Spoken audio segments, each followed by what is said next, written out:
going on, everyone? This is Raw and Unfiltered with David Elliott.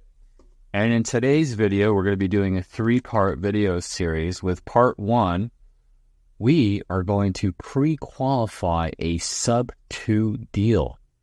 In the next video, we're going to be looking to pre-qualify our underwriting on a seller finance deal. And in the third video, we're going to be looking to pre-qualify our underwriting on a hybrid deal.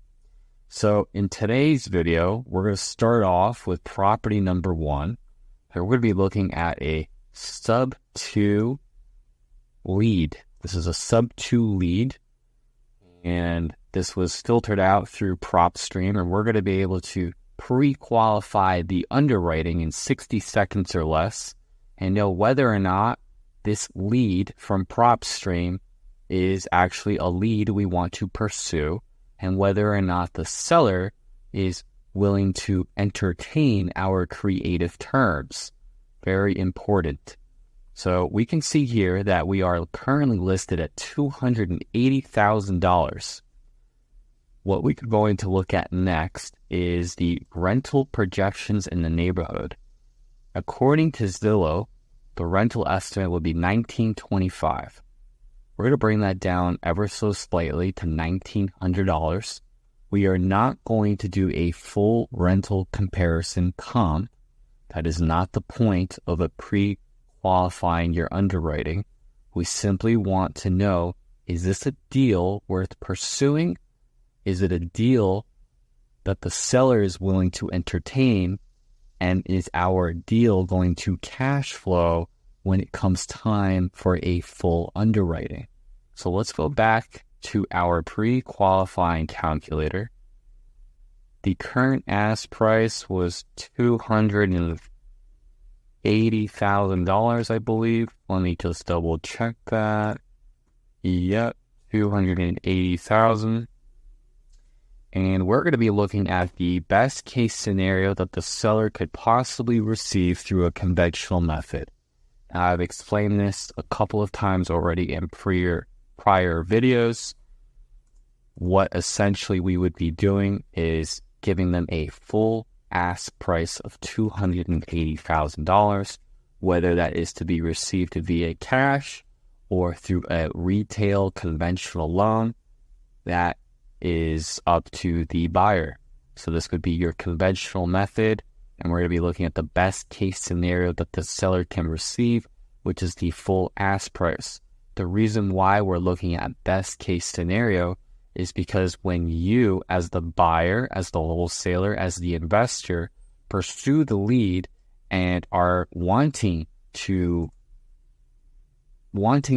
offer your seller a creative structure, you want to know whether or not your creative terms are going to equal or outcompete a conventional offer.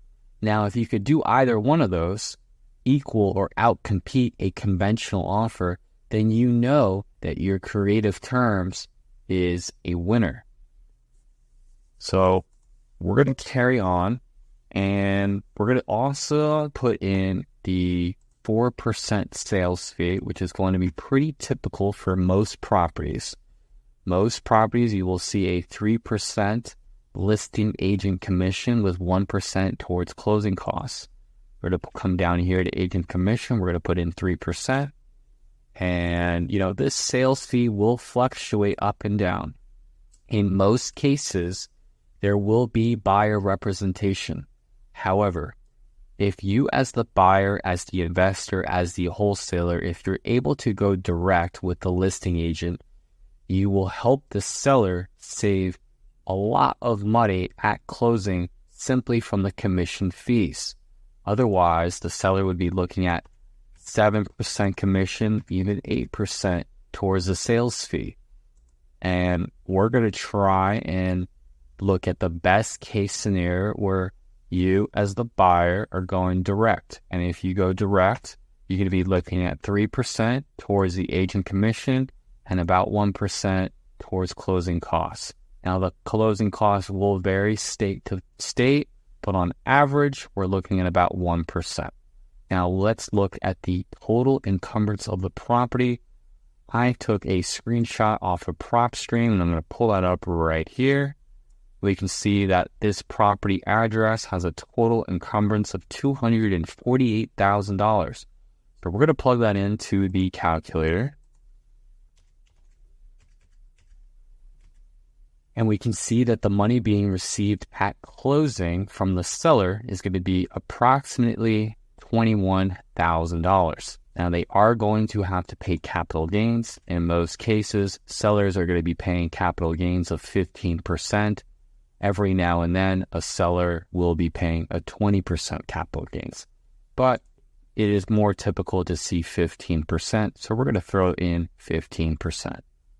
Now, what we want to do is we want to compare our conventional offer, best case scenario that the seller can receive, versus your creative terms. And now, this was a pre-qualified lead from PropStream. And PropStream told us that this would make a great SubTo transaction. So it being a pre-qualified lead, we now need to pre-qualify the underwriting and know, is this a lead worth pursuing? Is it an offer the seller is willing to entertain? And is our deal going to cash flow and give us the return we're looking for? So being that it is a SubTo lead, we're going to start off at 10% down payment to the seller. You can go up to 12, maybe 12.5%, depending on how well it cash flows. But for right now, we're going to start at 10% down, and we can fluctuate the numbers accordingly. So at 10% down, we'd be looking at $28,000 upfront to the seller. The sales fee will be slightly less on creative versus conventional. We're going to be looking at 3.7% sales fee, 0.7% towards closing costs, and 3% towards the agent commission. Traditionally, creative deals will always be slightly less on the closing costs than a conventional method. So far we can see that the money being received at closing via creative and via conventional is nearly identical. We're almost neck and neck. However, we can see that we've got a seller carryback of $4,000. Now, what is this seller carryback?